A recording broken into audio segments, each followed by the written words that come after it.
بهشتی جاویدان خواهی، بیا قرآن تلاوت کن. حضوری لامکان خواهی، بیا قرآن تلاوت کن.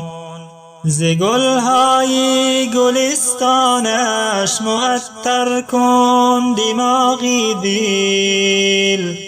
صفای جسم و جان خواهی، بیا قرآن تلاوت کن.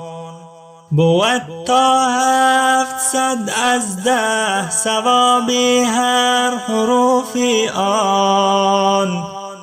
تو گنج شایگان خواهی، بیا قرآن تلاوت کن.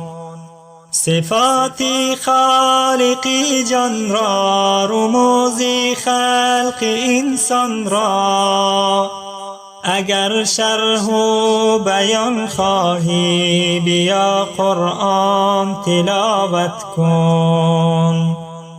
اگر 100 مدعا داری، طریق التجا داری، تو کامی دل عیان خواهی، بیا قرآن تلاوت کن.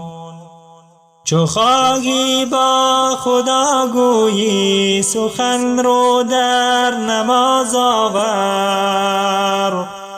کلامی به زبان خواهی، بیا قرآن تلاوت کن.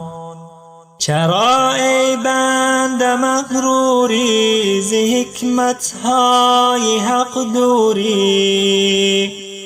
ز دوزخ گر امان خواهی، بیا قرآن تلاوت کن.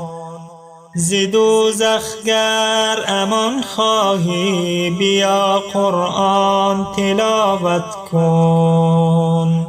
بیا قرآن تلاوت کن.